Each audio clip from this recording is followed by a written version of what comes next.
الحمد لله كفى وسلام على عباده الذين اصطفى أما بعد فأعوذ بالله من الشيطان الرجيم بسم الله الرحمن الرحيم إنا عرضنا الأمانة على السماوات والأرض والجبال فأبين أن يحملنها وأشفقن منها وحملها الإنسان إنه كان ظلوما جهولا صدق اللہ العظیم۔ بزرگوں، اللہ تعالیٰ نے انسان کو جب دنیا میں بھیجا تو ساتھ ہی ساتھ ان کی رہبری کے لیے، ان کی تربیت کے لیے اللہ تعالیٰ نے انبیاء علیہ الصلاۃ کا سلسلہ شروع فرمایا۔ یعنی ایک طرف اللہ تعالیٰ نے انسان کو پیدا کرنے کے بعد کتاب دی، تو دوسری طرف اس کتاب کو سمجھانے والے معلم اللہ تعالیٰ نے انبیاء علیہ الصلاۃ کے شکل میں عطا فرمایا۔ اس لیے کہ صرف کتاب سے کام نہیں چلتا ہے۔ اگر صرف کتاب سے کام چل جاتا تو آج ڈاکٹری کی تمام کتابیں دکانوں میں موجود ہیں۔ انسان اگر چاہتا تو کتاب پڑھ کر کے MBBS MD جو بھی ڈگریاں ہیں وہ حاصل کر سکتا تھا۔ اگر کتاب پڑھ کر کے انسان دین کی تمام باتیں سمجھ سکتا ہے تو اللہ تعالیٰ انبیاء علیہ السلام کو نہیں بھیجتے۔ انبیاء علیہ السلام کے آنے کا جو غرض اور ان کے آنے کا جو مقصد ہے وہ یہی ہے کہ وہ اس کتاب کو سمجھائے، اس کتاب پر عمل کرنے کا طریقہ بتائے۔ اور چونکہ اب اللہ کے نبی صلی اللہ علیہ وسلم کے بعد نبوت کا سلسلہ ختم ہو چکا ہے، آپ نبی آخر الزماں ہیں، آپ کے بعد کوئی نبی نہیں آئے گا، لہٰذا اس نبوت کی ذمہ داری کو اللہ تعالیٰ نے اللہ کے نبی کے بعد علماء کے کندھوں پر رکھا ہے کہ علماء کرام نبی پاک صلی اللہ علیہ وسلم کے تعلیمات کی روشنی میں آنے والی امت کو مسائل سے آگاہ کرتے رہے۔ یہ ذمہ داری علماء کی ہے، عام آدمی نہیں کر سکتا اس کام کو۔ لیکن ہمارا مزاج ایسا ہو گیا ہے کہ دنیاوی کاموں میں، دنیاوی جو ہے کہ بازار میں تو ہمیں ڈگریاں چاہیے، بغیر ڈگری کے ہم ان کو نوکری نہیں دے سکتے ہیں۔ لیکن اللہ کا گھر اتنا یتیم ہو گیا کہ یہاں کوئی بھی انسان کرسی پر بیٹھ کر مسئلے بتانا شروع کر دیتا ہے، کوئی بھی آدمی مصلی پر کھڑے ہو کر کے نماز پڑھانا شروع کر دیتا ہے۔ جس طریقے سے بغیر ڈگری کے نوکری دے دینا، بغیر لائسنس کے گاڑی اس کے ہاتھ میں دے دینا ایک جرم عظیم ہے۔ اگر پولیس والا پکڑ لے تو ڈنڈ مارے گا، اگر نوکری پر ڈگری فرضی ہو تو آپ کو جیل ہو سکتی ہے، بغیر ڈگری کے آپ نے کسی کو دوائی دے دی آپ کو جیل ہو سکتا ہے۔ اسی طریقے سے اگر آپ کو مسئلہ معلوم نہیں ہے، آپ نے دین کی کوئی کتاب کسی عالم کے سامنے بیٹھ کے پڑھی نہیں، آپ نے قرآن کی تفسیر کسی عالم سے پڑھی نہیں، آپ صرف چند کتابیں خود ساختہ طور پر پڑھ کر کے آپ اگر مسئلے اور مسائل بتائیں گے تو یقیناً آپ سے غلطی ہوگی، اور جب آپ سے غلطی ہوگی تو عند اللہ آپ ماخوذ ہوں گے، اللہ کے پاس آپ کو اس کا جواب دینا پڑے گا۔ آپ سے کسی نے مسئلہ پوچھ لیا اور آپ کو مسئلہ معلوم نہیں تھا، آپ نے اپنے اندازے سے بتا دیا اور وہ مسئلہ نکل گیا غلط۔ اب جب وہ آدمی عمل کرے گا تو وہ بھی گنہگار ہوگا اور بتانے والا بھی گنہگار ہوگا، اور اسی طریقے سے اس کے بعد جو لوگ اس پر غلط عمل کریں گے ان تمام غلط عمل کا وبال اس بتانے والے کے سر پر ہوگا۔ تو اسلام بہت باریک ہے، اسلام بہت جو ہے کہ انوکھا چیز ہے، لیکن شرط یہ ہے کہ اس کو سمجھانے والے چاہیے۔ اسلام کا معنی ہے سر تسلیم خم کر دینا. اس کو مثال سے سمجھیے. گاؤں کے علاقے میں جب حالی ہل چلانے کے لیے جاتا ہے, وہ اپنا ہل تیار کر لیتا ہے اور اس کے اوپر جو تو ایک ڈنڈا ہوتا ہے پالا, وہ پالا بھی تیار کر لیتا ہے. تو جو ہمیشہ گھومنے والا بیل ہوتا ہے, اطاعت گزار بیل یا بھینس, جو بھی جانور سے وہ لوگ خدمت لیتے ہیں, تو وہ جانور جب ہل کے پاس آتا ہے تو فوراً اپنی منڈی کو کیا کرتا ہے, اس پالے میں ڈال دیتا ہے. ہل چلانے والے کو کچھ نہیں کرنا پڑتا ہے.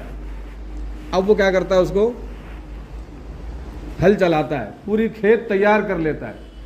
اور جب شام کو وہ بیل گھر جاتا ہے تو گھر جانے کے بعد وہ جو مالک ہے اس کا, جس نے اس کو پورے دن استعمال کیا ہے, رات کو اس کے ساتھ کیا کرتا ہے, چاول کا پیچ, اس کے لیے کھری, اس کے لیے اچھا گھاس, اور جو جانوروں کے کھانے کی اچھی چیزیں ہوتی ہے وہ تمام چیزیں اس کا مالک اس کے لیے مہیا کراتا ہے. کراتا کہ نہیں کراتا ہے؟ اسی طریقے سے وہ بیل جب اس کا حالی جب پورا ہل تیار کر دے اور اس کو منڈی ڈالنے کے لیے کہے, اور وہ بیل وہاں سے بھاگ جائے, 1 بار 2 بار 4 بار 10 بار سمجھاتا ہے اور اس کو استعمال کرنے کی کوشش کرتا ہے, اگر وہ بیل نہیں مانتا ہے تو مالک کیا کرتا ہے, اس کو پھر مذبح خانے بھیج دیتا ہے, جاؤ تم کسائی کے لائق ہو. اس کو کاٹ دیا جاتا ہے, کہانی ختم کر دی جاتی ہے. اسی طریقے سے اسلام ہے, جس نے اپنے سر کو اسلام کے اکھلی میں ڈال دیا, جس انسان نے اپنے سر کو اسلام کے تابع کر دیا اپنی زندگی کو, تو اللہ تعالی مرنے کے بعد اس کے لیے اچھی غذاؤں کا استعمال کریں گے, جس کو جنت کہتے ہیں. حوروں کا انتظام, کھانے پینے کا انتظام, منمانی زندگی کا انتظام اللہ تعالی مرنے کے بعد اس کے لیے کریں گے. اور جو انسان سرکشی کرے گا, اسلام سے منہ موڑ دے گا, اسلام کی نافرمانی کرے گا, ان کی مثال اس نافرمان جانور کے جیسے ہے جس نے اپنی گردن اسلام کے آگے جھکائی نہیں, اسلام کو مانا نہیں. اس کے لیے جہنم ہے. اللہ تعالیٰ اس کو جہنم میں ڈال دیں گے, جیسے انسان جانور کو کسائی کے حوالے کر دیتا ہے. تو اسلام دراصل نام ہے اپنے آپ کو اسلام کے تابع کر دینے کا, اسلام کے سامنے پیش کر دینے کا نام اسلام ہے. تو دیکھیے, اسلام ماننے کا نام ہے, اطاعت کرنے کا نام اسلام ہے, اور اس کا جو اپوزٹ ہے, اس کی جو ضد ہے, وہ ہے کفر, سرکشی, نہیں ماننے کا نام. تو دراصل جب انسان اللہ کو مانتا ہے تو اللہ نعمتیں دیتے ہیں, اور جب انسان سرکشی کرتا ہے تو اللہ اس کے لیے عاقبت میں انتظام کر رکھا ہے. لیکن بظاہر دیکھنے میں ایسا آتا ہے کہ جو انسان اللہ کی اطاعت کر رہا ہے وہ پریشانی میں مبتلا ہے, اور جو انسان اللہ کا نافرمان ہے اسے اللہ تعالیٰ جو ہے خوش و خرم رکھا ہوا ہے. جو اللہ کا فرما بردار ہے, اللہ تعالیٰ نے اسے خس و خاشاک اور سوکھی روٹی پر گزارا کرنے پر مجبور کیا ہوا ہے, اور جو اس کا نافرمان بندہ ہے اس کو مرغن غذائیں اللہ تعالیٰ عطا فرما رہا ہے. تو میرے دوستو, یہ دنیا جو ہے دراصل امتحان کی جگہ ہے. یہ دنیا مومن کے لیے قید خانہ ہے, اور کافر و مشرک کے لیے جنت ہے. یہ زندگی, ان کے یہاں عقیدہ ہے کہ انسان 7 بار پیدا ہوگا, 7 بار مرے گا, اور ہمارے یہاں عقیدہ ہے کہ انسان کو اللہ نے ایک ہی موقع دیا ہے, ایک ہی چانس دیا ہے امتحان دینے کا. جو یہاں پاس ہوا وہ پاس ہوا, جو فیل ہوا وہ فیل ہوا. آج ہم اغیار کی صحبت میں رہتے رہتے, غیروں کے ماحول میں رہتے رہتے, ہمارا ذہن بھی اس کے جیسا ہو گیا ہے. میں بعض مسلمانوں سے ملتا ہوں, دیکھتا ہوں کہ وہ اپنے گفتگو میں مثال بھی جو ہے اغیار کے مذہب کا دیتے ہیں. بڑی عجیب بات ہے.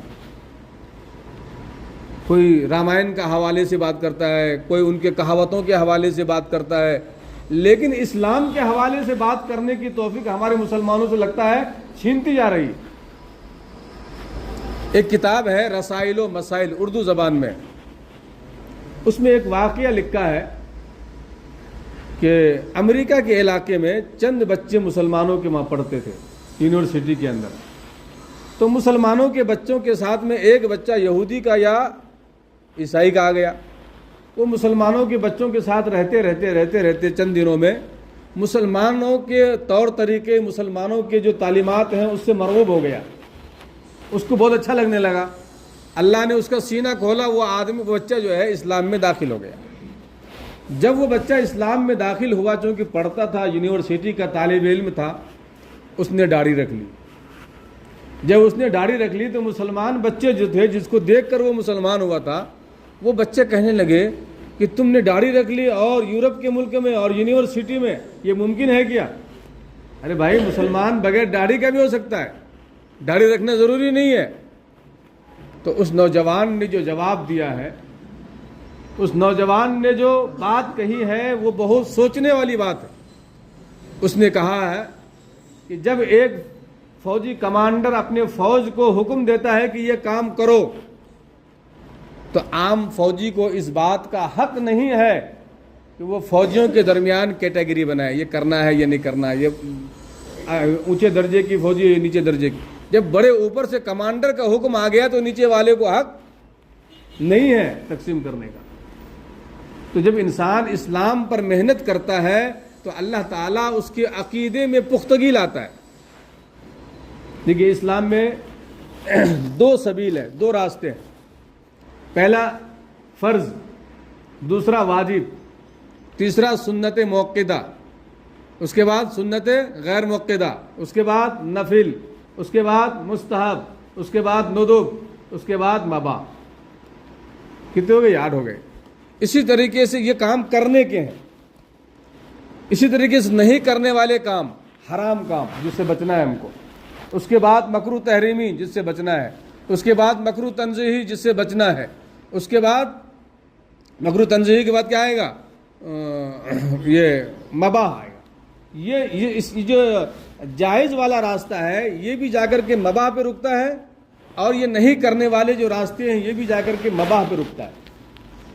دو راستے ہیں، لیکن آخری میں جا کر ملتا ہے کی جگہ. فرض کسے کہتے ہیں؟ فرض اسے کہتے ہیں کہ جس کے کرنے پر آپ کو سب سے زیادہ ثواب ملے گا، اور جس کے نہیں کرنے پر آپ کو سب سے زیادہ عذاب ملے گا. جیسے فرض ظہر کی 4 رکعت نماز، جمعہ کی 2 رکعت نماز، سمجھے، عصر کی 4 رکعت نماز، مغرب کی 3 رکعت نماز، عشاء کی 4 رکعت نماز، فجر کی 2 رکعت نماز. یہ اس کو فرض کہا جاتا ہے. اگر کوئی آدمی اس فرض کا انکار کرے گا کہ یہ نماز ہے ہی نہیں، تو کتابوں میں لکھا وہ انسان کافر ہو جائے گا، اس نے فرض کا انکار کیا. اس کے نیچے آتا ہے واجب. جب آپ فرض نماز ادا کریں گے تو اس کا ثواب سب سے زیادہ ملے گا آپ کو. لیکن اس سے نیچے کا جو درجہ ہے وہ ہے واجب کا. واجب کسے کہتے ہیں؟ واجب کا جو اگر آپ پڑھیں گے، واجب نماز اگر آپ پڑھیں گے، لیکن آپ کو ثواب دیا جائے گا فرض سے تھوڑا کم. لیکن اگر آپ چھوڑیں گے تو بھی آپ کو ثواب فرض کے اتنا چھوڑنے کا گناہ نہیں ملے گا، اس سے تھوڑا کم، اس سے تھوڑی اندر نیچے کی کیٹیگری آ گئی. اور اس سے نیچے آ جائیے سنت مؤکدہ. سنت مؤکدہ کہتے ہیں جس کو اللہ کے نبی صلی اللہ علیہ وسلم نے اپنی زندگی میں کنٹینیو کیا ہو، پے در پہ کیا ہو. اس کو کیا کہتے ہیں ہم؟ سنت مؤکدہ کہتے ہیں. اور ایک ہے سنت غیر مؤکدہ. اللہ کے نبی صلی اللہ علیہ وسلم کبھی پڑھتے تھے، کبھی نہیں پڑھتے تھے. فرض اللہ کے نبی نے کبھی نہیں چھوڑی. واجب نماز اللہ کے نبی نے کبھی نہیں چھوڑی، چاہے سفر ہو یا حضر ہو. فرض نماز اور واجب نماز، چاہے سفر ہو چاہے حضر ہو، صحت ہو یا مرض ہو، ہر حال میں آپ کو یہ 2 نمازیں پڑھنی ہے. اور سنت موقدہ اور سنت غیر موقدہ کا مسئلہ ایسا ہے، اللہ کے نبی صلی اللہ علیہ وسلم جب سفر میں جاتے تھے تو سنت کو چھوڑ دیتے تھے. کبھی وقت ملا تو پڑھ لیے، نہیں تو آپ عموماً چھوڑ دیتے تھے. اس کے نیچے ہے نفل نماز، آپ پڑھیں گے تو آپ کو ثواب ملے گا. اس کے نیچے ہے مستحب، اس کے نیچے ہے ندب، اس کے نیچے ہے مباح. مباح کہتے ہیں اگر آپ کریں گے تو آپ کو ثواب ملے گا، اگر آپ نہیں کرو گے تو آپ کو گناہ بھی نہیں ملے گا. یہ کیٹیگری ہے. اسی طریقے سے حرام کام ہے، چوری کرنا حرام ہے، ڈاکہ ڈالنا حرام ہے، زنا کرنا حرام ہے. ان چیزوں سے آپ کو بچنا ضروری ہے. آپ کا دل چاہے پھر بھی بچنا ہے، دل نہ چاہے پھر بھی آپ کو بچنا ہے، ہر حال میں آپ کو بچنا ہے. اسی طریقے سے ہے مکروہ، اس سے نیچے درجہ مکروہ تحریمی کا ہے. اگر آپ نے مکروہ تحریمی کا ارتکاب کر لیا تو آپ کو عذاب ہوگا، لیکن حرام کام کے برابر عذاب نہیں ہوگا، اس سے تھوڑا کم ہوگا. اسی طریقے سے مکروہ تنزیہی ہے. اگر آپ نے مکروہ تنزیہی کا ارتکاب کر لیا تو آپ کو گناہ تو ہوگا، لیکن حرام اور مکروہ تحریمی کے برابر نہیں ہوگا، اس سے کم درجے کا ہوگا. اسی طریقے سے جو ہے مباح کا ہے، تو یہ کیٹیگری ہے کہ یہ کام کرنے کے ہیں اور یہ کام نہیں کرنے کے ہیں. جب انسان کو یہ بات سمجھ میں آ جائے کہ یہ کام کرنے کے ہیں اور یہ کام نہیں کرنے کے، دراصل ہمارے یہاں فقہا کے یہاں جو ہے نا یہ جو کیٹیگری ہے یہ دنیا کے اعتبار سے نہیں ہے. یہ فقہ کی کتاب ہے، اصول فقہ کے الاسباب والنظائر، اس میں لکھا ہے کہ عبادت مقصودہ اور عبادت غیر مقصودہ، دنیاوی اعتبار سے اور اخروی اعتبار سے، یہ جو کیٹیگری ہے فرض اور واجب اور سنت اور مستحب اور نفل، حرام مکروہ مکروہ تحریمی، سمجھے، مکروہ تنزیہی، یہ اصل میں آخرت کے اعتبار سے ہے کہ آخرت میں جو آپ کو عذاب یا ثواب ہوگا یہ درجہ بہ درجہ ہوگا، لیکن دنیاوی اعتبار سے نہیں ہے. یہ تو ہمیں چاہیے کہ یہ تو کیٹیگری آخرت کے اعتبار سے ہے، چاہے انسان کو ثواب زیادہ ملے چاہے انسان کو ثواب کم ملے، بہرحال شریعت پر ہم کو عمل ہر حال میں کرنا ہے. آج شریعت کے بے شمار کام ایسے ہیں جس کے کرنے پر کوئی پابندی نہیں ہے. آپ یہ بتائیے، آپ کو داڑھی رکھنے سے کسی نے منع کیا؟ گورنمنٹ نے منع کیا گیا؟ آپ کو نماز پڑھنے سے گورنمنٹ نے منع کیا گیا؟ آپ کو سچ بولنے سے گورنمنٹ نے منع کیا گیا؟ جب آپ کرنے کے کام نہیں کریں گے تو اللہ کی طرف سے وہ حالات پیدا ہو جائیں گے. ایک وقت ایسا ہوگا کہ آپ کرنا چاہو گے پھر بھی اس کام کو نہیں کر پاؤ گے. جب انسان اللہ کی سرکشی پہ اتر جاتا ہے، اللہ کی نافرمانی پہ اتر جاتا ہے، تو پھر اللہ تعالیٰ رسی کو کھینچ دیتا ہے. اسی کو اللہ تعالیٰ نے قرآن مجید میں فرمایا یخادعون اللہ، اللہ تعالیٰ اس کو ڈھیل دیتے ہیں. جیسے آپ نے سمندر میں دیکھا ہوگا کہ سمندر میں جب مچھلی پکڑنے والا جاتا ہے اور مچھلی پکڑتا ہے وہ، تو پھر اس کو کیا کہا جاتا ہے؟ اس کو ڈھیل دیا جاتا ہے. مچھلی پھنستی ہے نا، تو مچھلی پھنسنے کے بعد پھڑپھڑاتی ہے مچھلی. تو جب مچھلی پھڑپھڑاتی ہے تو یہ مچھوارا اس کو اپنی رسی ٹائٹ نہیں کرتا ہے بلکہ چھوڑ دیتا ہے. اب وہ مچھلی بھاگتی ہے 1 کلومیٹر 2 کلومیٹر، جو اس کی رفتار ہے، جتنی اس کی حیثیت ہے اپنے حیثیت کے مطابق بھاگتی ہے. اور جب مچھوارے کو معلوم ہو جاتا ہے کہ مچھلی اب بیٹھ چکی ہے پھر کھینچتا ہے. تو اللہ تعالیٰ بھی گناہوں پہ انسان کو کبھی کبھی ڈھیل دیتا ہے، لیکن یہ جو مچھوارا ہے اس کو چھوڑنے والا ہے کیا؟ نہیں ہے چھوڑنے والا. اسی طریقے سے اللہ تعالیٰ بھی جو ہمیں ڈھیل دے رہا ہے گناہوں کے اوپر، اس کا مقصد یہ نہیں کہ اللہ نے ہم کو چھوڑ دیا ہے. اللہ چند دنوں کے لیے مہلت دیا ہے. اگر انسان سنبھل جائے اور انسان اگر مان لے تو پھر اللہ تعالیٰ اس کے لیے راستہ آسان کر دیتا ہے. اگر انسان توبہ اور استغفار کے راستے پر آ جاتا ہے اللہ اس کے لیے آسانیاں پیدا کر دیتا ہے. اگر انسان سرکشی پر تلا ہوا رہتا ہے اور اللہ کے راستے سے بھٹکا ہوا ہوتا ہے تو پھر اللہ تعالیٰ ان کے لیے سختی ہی کا راستہ پیدا کرتا ہے. پھر وہ انسان ایسا جکڑ جاتا ہے. جیسے آپ نے بخاری شریف کی وہ روایت پڑھی ہوگی کہ 3 آدمی ایک غار میں گئے، بارش ہو رہی تھی، غار میں گئے، تینوں غار میں بیٹھے کہ بارش سے بچ جاؤں گا، لیکن اچانک اس غار کے منہ پہ ایک پتھر آ کر کے رک گیا. اب تینوں پھنس گئے، اب راستہ ہی نہیں بچنے کے لیے، کیسے بچے؟ تو تینوں نے تین اپنے عمل پیدا کیے. جمعہ کا دن ہے، وقت کم ہے، میں ایک آخری جو آدمی تھا کہ جب پہلا آدمی نے توبہ کیا تو پہاڑ کا جو پہاڑ کے منہ پہ وہ کوہ پہ جو پتھر لگا تھا تھوڑا سا ہٹا، روشنی آئی. دوسرے آدمی نے توبہ کیا، پتھر تھوڑا سا ہٹا لیکن آدمی نکل نہیں سکتا ہے. تیسرے آدمی نے جو توبہ کی ہے اس کی بات میں تو اصل آپ کو بتانا چاہ رہا ہوں کہ اس کی ایک چچا زاد بہن تھی، بڑی خوبصورت تھی. اب اس کا چچا زاد بھائی اس کے اوپر فدا تھا. کہ اس کے ساتھ وہ بدفعلی کرے، زنا کرے، یہ اس کے اوپر ڈورے ڈالتا رہتا تھا. لیکن اس کی جو بہن تھی وہ بہت پاک دامن تھی، پاک باز تھی، وہ ان کے جھانسے میں آتی نہیں تھی. اس نے بہت لالچ دیا، وہ لالچ میں نہیں آئی. اللہ کا کرنا یہ ہوا کہ ایک وقت ایسا آیا کہ اس کے گھر میں فاقے شروع ہو گئے. ایک دن فاقہ ہوا، 2 دن فاقے ہوئے. یہ عورت پھر اپنے بھائی کے پاس جاتی ہے کہ میری کچھ مدد کر دے. اب یہ تو چونکہ پہلے سے انتظار میں تھا کہ کسی طریقے سے مجھے موقع ہاتھ آ جائے. اس نے پھر اپنا مطالبہ رکھا کہ تو مجھے اپنے ساتھ انتفاع کا، اپنے ساتھ استمتاع کا موقع دے تاکہ میں تجھے مدد دوں. وہ کہنے لگی اللہ سے ڈر، میں یہ کام نہیں کر سکتی. یہ واپس چلی گئی. پھر تیسرے دن، چوتھے دن کا جب فاقہ ہوا اور اب کہیں سے کوئی امید نہیں رہی، وہ عورت پھر اپنے بھائی کے پاس آتی ہے مدد مانگنے کے لیے. بھائی نے پھر وہی مطالبہ رکھا. اب یہ مجبور ہو کر کے تیار ہو گئی.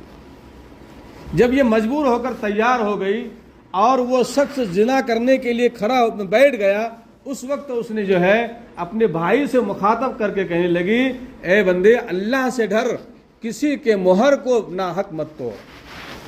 جب یہ بات کہی نا کہ اللہ سے ڈر اور کسی کے مہر کو ناحق مت توڑ، تو اس کے دل کے اندر اللہ کا خوف پیدا ہوا، اللہ کا ڈر پیدا ہوا اور وہ وہاں سے اٹھ گیا.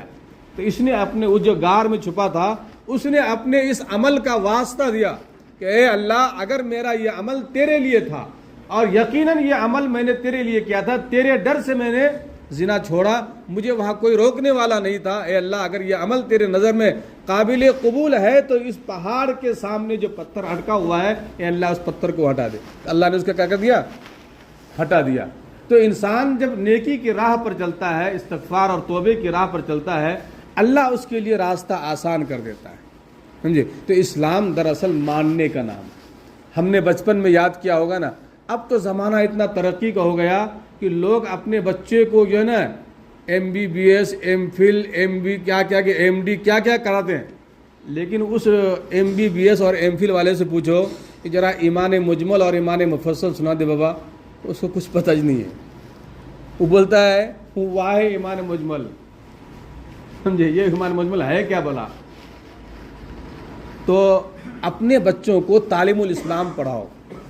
آپ کے مکتب میں بھی ہے، آپ کے مسجد میں بھی اگر جو ہے کہ مکتب کا نظام ہے تو نورانی قاعدہ اور قرآن کے ساتھ ساتھ مفتی کفایت اللہ صاحب رحمۃ اللہ علیہ کی جو کتاب ہے تعلیم الاسلام، اس میں 54 عقیدے لکھے ہوئے ہیں.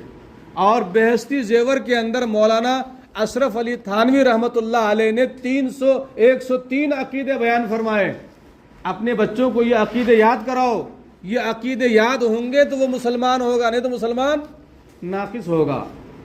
اگر وہ نہیں تو مولانا الیاس گھمن صاحب دامت برکاتہم پڑوسی ملک کے ہیں، ان کی ایک کتاب ہے اسلامی عقائد کے نام سے، انٹرنیٹ پر موجود ہے. ان کا جیرکس کر کے پڑھاؤ بچوں کو.